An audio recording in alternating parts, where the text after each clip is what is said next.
Alright, so, sir, before we get to you, let's watch this video to kind of help educate us on Biafra. Let's go.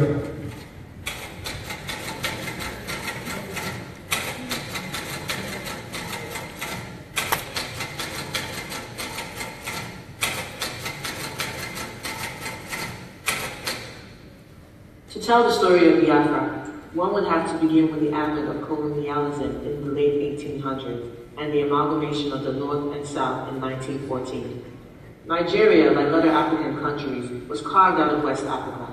Different people, different tongues, brought together by virtue of their proximity and asked to become one nation. 300 different ethnic groups and languages were represented, the majority of which were Hausa, Igbo, and Yoruba.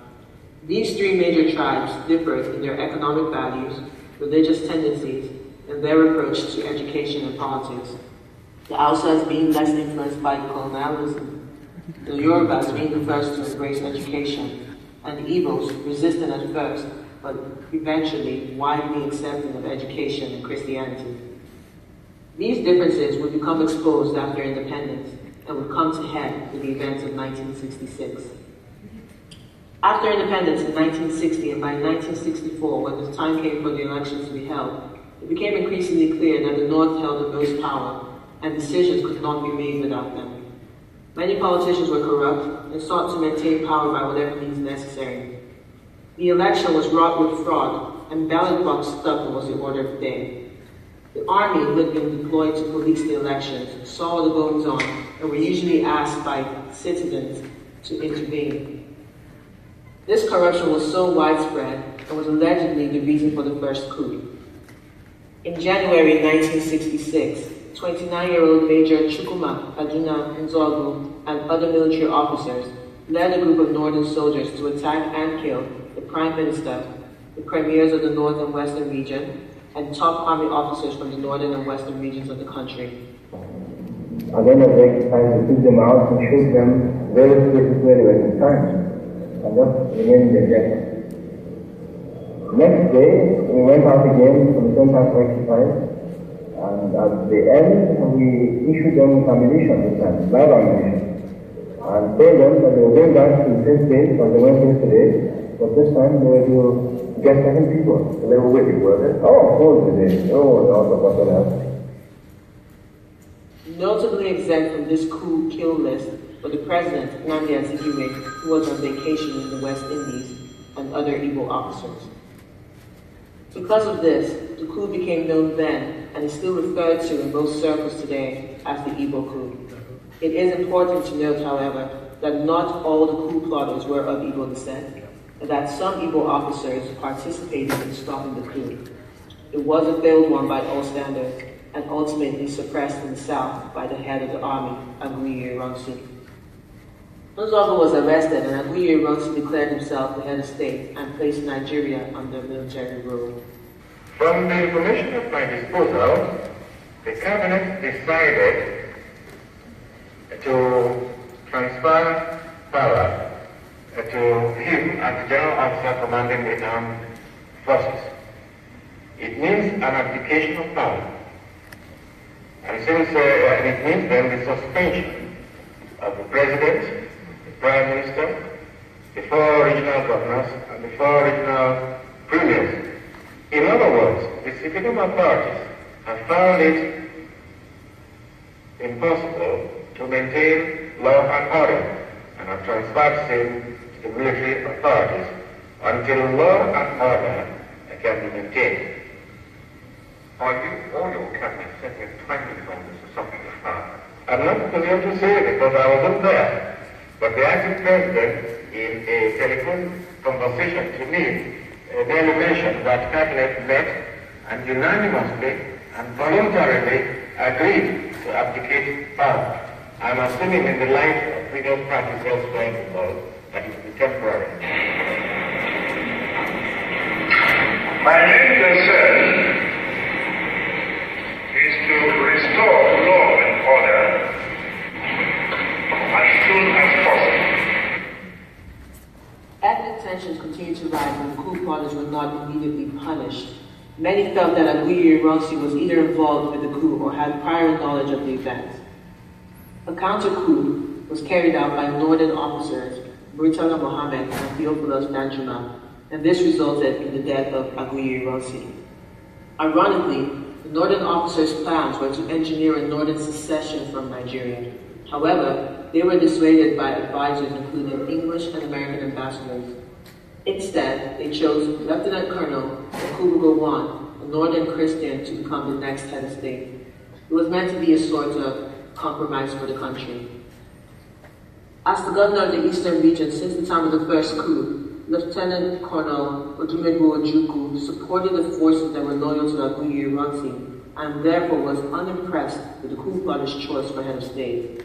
He insisted that the position should go to an officer with a superior ranking to him and Gowon. His request was refused, and this led to the beginnings of the standoff that would lead to the war. At this time, anti-Igbo sentiment arose in the north, with pogroms killing between 10 and 30,000 Igbos and causing a mass exodus back to Igbo land. The northerners targeted the Igbos because they felt that they were being overridden in their own land. The roads were littered with Igbo bodies, and the northern soldiers' goal was to eliminate Igbos. By early January 1967, the military leadership went to Aburi, Ghana in an attempt to promote unity within the military. They also met to discuss the tension between the northerners and easterners and establish the way Nigeria will be ruled going forward. Even though there was shaking of hands and an agreement appeared to be reached, things fell apart during the implementation phase. And on May 27, 1967, Gowon divided the then eastern region into three parts: the southeastern state, River State, and the East Central State. This division would cause the Igbos, now primarily in the East Central State, to lose control over the oil, which was in the Southeastern State and the River State. It was a strategic attempt by the Nigerian government to shut down any secession attempt and destabilize the eastern region. Our people here have for a long time been prepared for this eventuality, and I am confident of their readiness. I think that when it does come, that the people on the other side will be surprised as to what they're going to get. Ojukwu responded on May 30, 1967 by declaring the independence of the Republic of Biafra. Make no mistake, oil played a very big part in the war. The control of oil by Nigerians contributed heavily to their ability to buy more weapons and dominate in a way that Biafra couldn't even dream of doing. During the 2.5-year war, Biafra had their own government, their own bank, their own currency.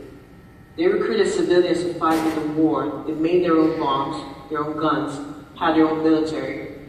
They were assisted by a few countries, including France, but were no match for the Nigerians. The Nigerians were supported by the Soviet Union, by Israel, and by the British, who had stakes in the oil extraction business. Nigeria imposed blockades on the Biafran state, causing widespread famine. The plight of the Biafrans was recognized as genocide around the world, and relief and aid came in from all over. By January 1917, after the fall of Owerri and Uli, Ojukwu fled, likely captured, to Ivory Coast, and Biafra surrendered to Nigeria. How are you? Glad to see you again. Let's see you again. Experience. Let's see you again. And I would like, therefore, to take this opportunity to say that I, Major General Philip Ethiam, officer administering the government of the Republic of Biafra, now wish to make the following declaration. That we affirm we are loyal Nigerian citizens and accept the authority of the Federal Military Government of Nigeria. That we accept the existing administrative and political structure of the Federation of Nigeria. That any future constitutional arrangement will be worked out by representatives of the people of Nigeria. That the Republic of Biafra hereby ceases to exist.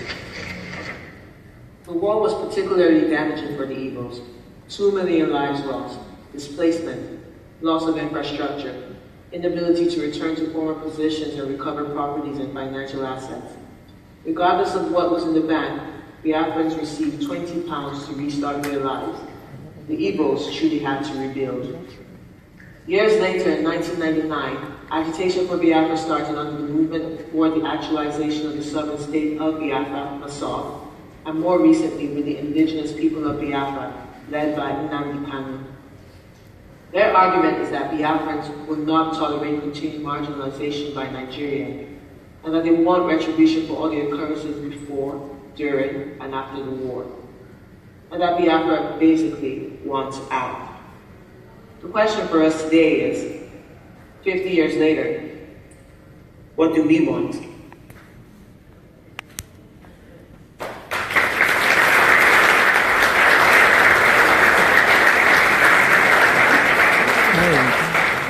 I told you the video was good. You did a great job on the video. It was worth the wait. One more round of applause for EJ. Thank you.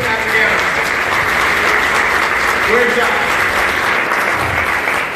So, because of time, Doug, we're going to have, if you can please give us a quick or a short response to your answer in regards to what the war teaches us that can be applied to Igbo people in the current times. I would like to open it up to questions right after you give us the response, so that people can ask questions on that topic so that we can move on to the next. Thank you so much. Yeah, thank you.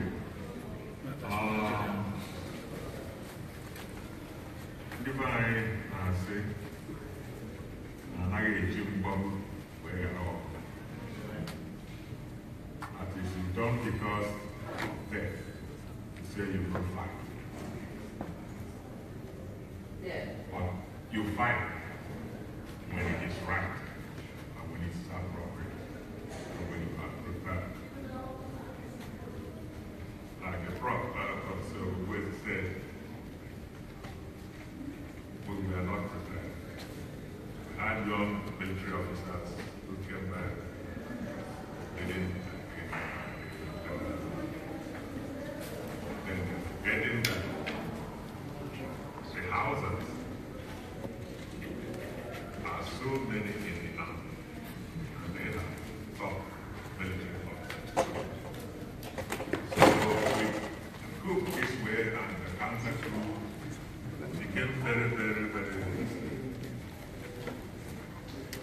Everybody became suspicious of each other. And I think young Biafran soldiers had to put in a new role as the head of state. And then eventually these people organized themselves and planned to too. But when this second coup happened, something was happening in the north. Christians, Igbo Christians, and in fact, Igbos were being slaughtered, massacred in the north. And one that really touched the Igbos was the fact that they put some of their dead bodies in train and brought them to Enugu. Beheaded, brought them to Enugu through the rail. So, and it was not a good sight. And Ojukwu really was taught, and because of the situation, they were feeling that these people would run off. They declared for secession, thinking that we would be working with our Yoruba friends and people that they've been working still, because Yorubas and Igbos were the top people in the civil service, educated very, very well. Awolowo was in Calabar prison for treason, right? Was in Calabar prison for treason.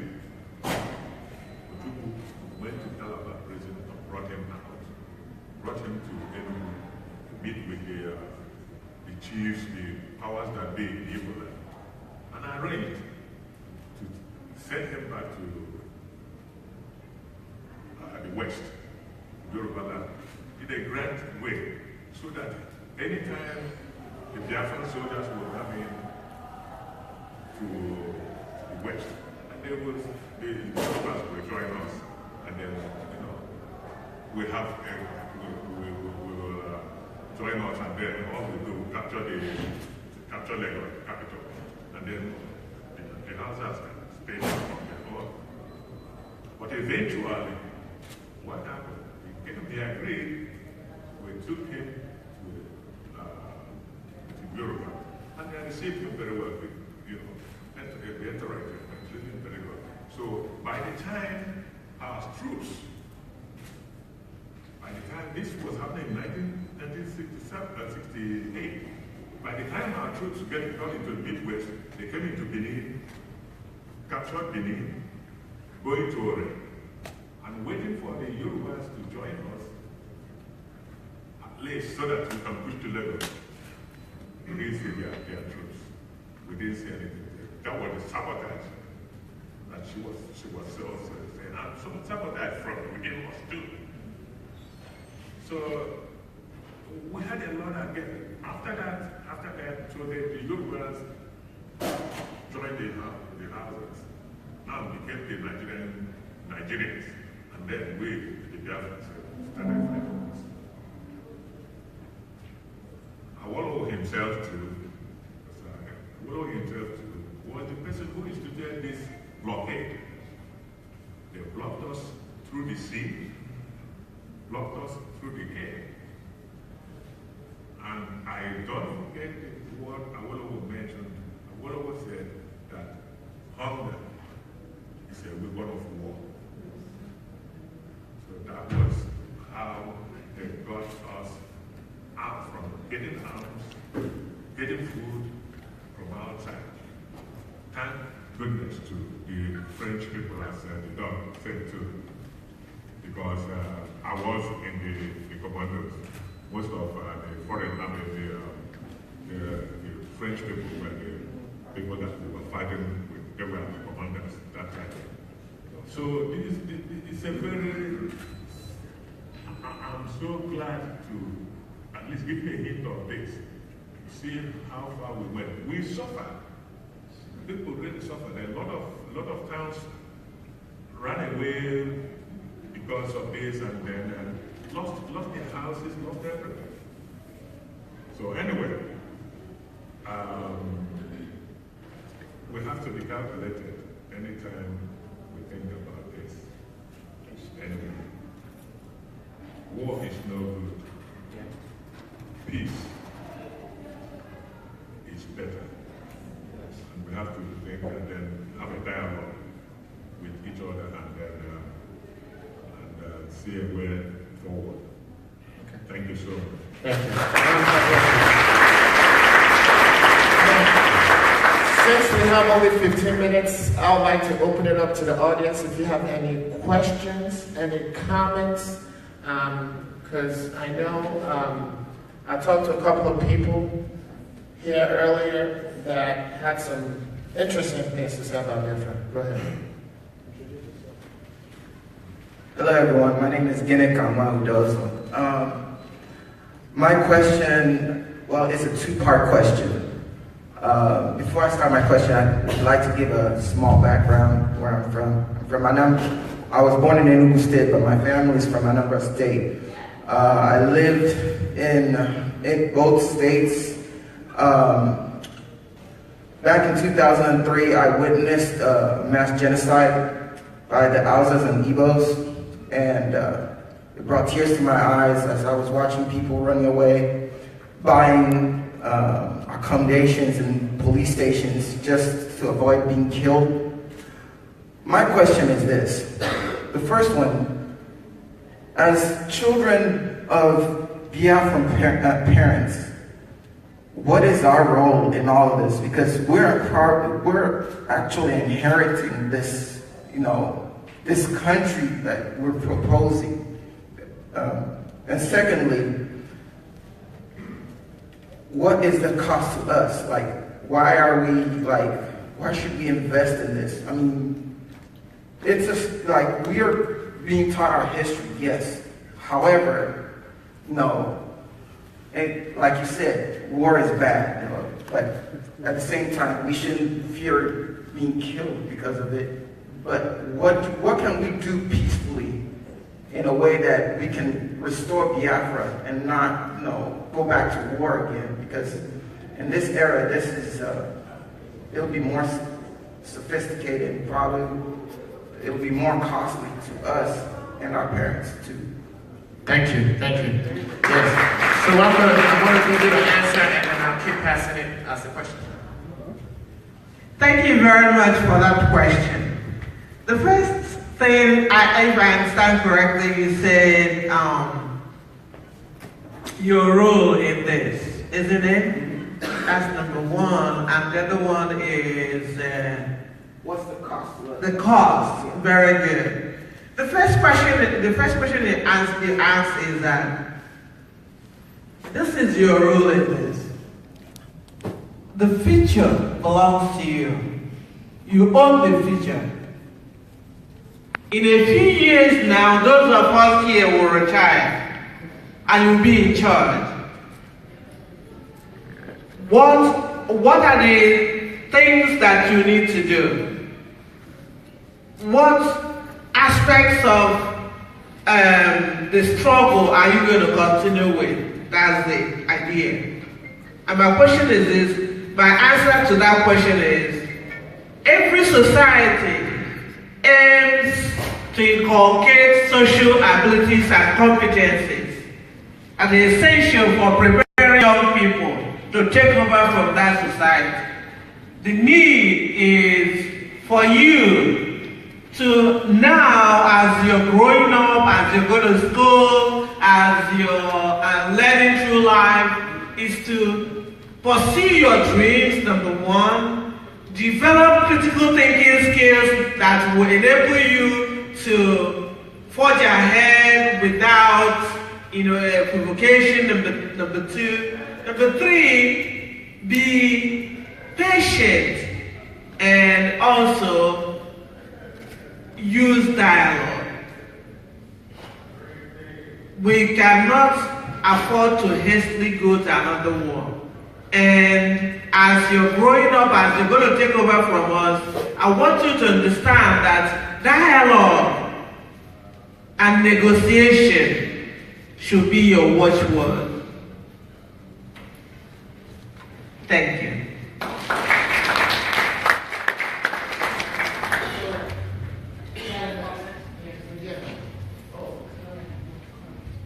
You got it? So, my name is Lucy, and I'm from Anambra State. And basically, I was going to first comment. First, I was going to respond to his comment saying that, well, in my opinion, and based on what I know as someone who's lived in Nigeria and pretty much lived in all three regions, Biafra cannot be restored by means of peace. So, just keeping it real, Biafra to be restored, you're going to have to use force of arms. But that notwithstanding, me personally, I feel like the bigger question for me should be, bigger question for us should be not in terms of restoring Biafra, but one, we should look at the things that led up to Biafra in the first place. That's by far the most biggest issue. And two, we should begin to see how can we restructure the certain issues that led to Biafra in the first place. Like, what can we do as Nigerians or as Igbos in general to see that these certain issues don't happen? Because if we look at it, one of the biggest issues why Biafra is being pushed or agitated so much is because if you look at Nigeria right now, a lot of key positions, Igbos are left out of it. For instance, I went to Command Military School in Nigeria. If you notice, when I was there, I noticed that all the military officers are all Northerners, no Igbos. And the biggest issue is how can Igbos get to a position where they're not feeling marginalized, that they want to push Biafra? Very good comment. Thank you very much. Round of applause, please.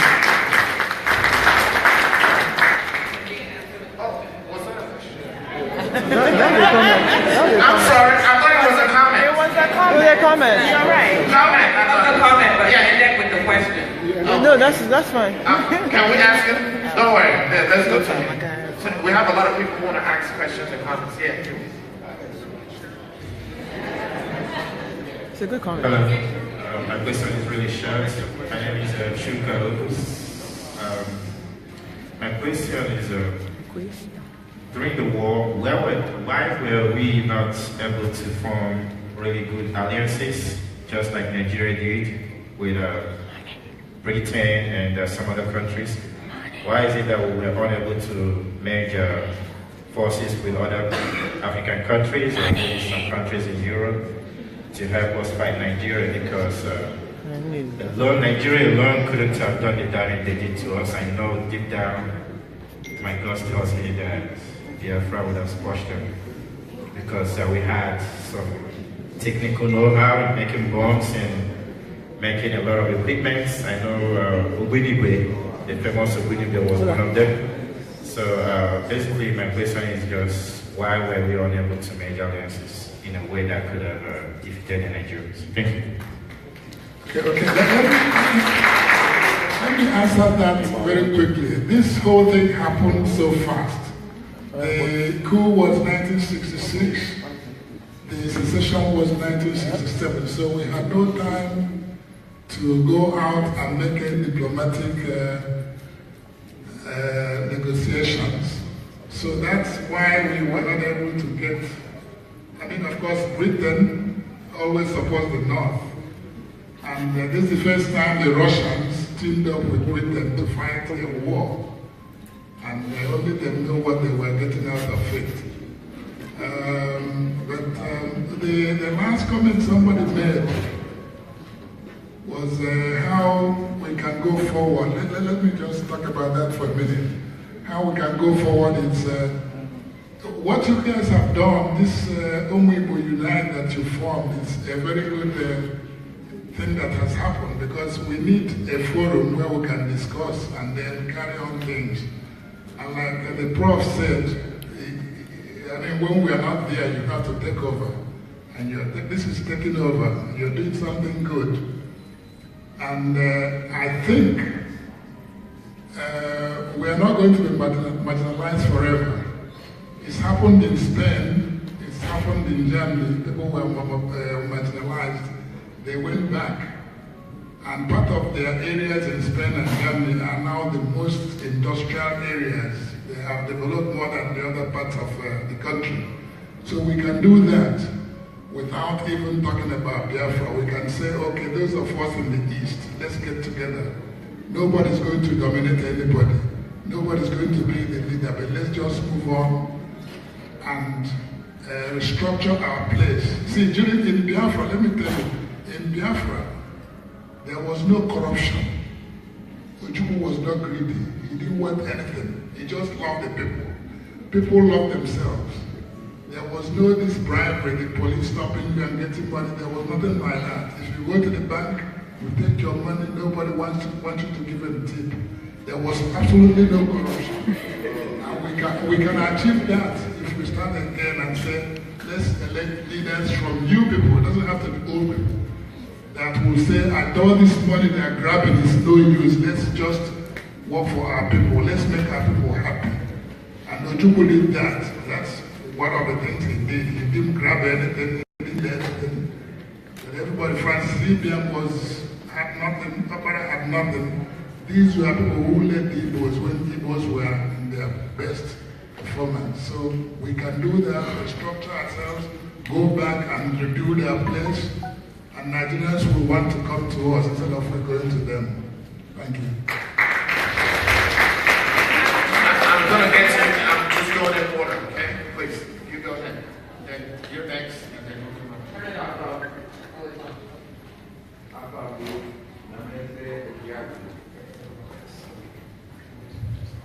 Afambu Nameze Ojiaku from Imo State.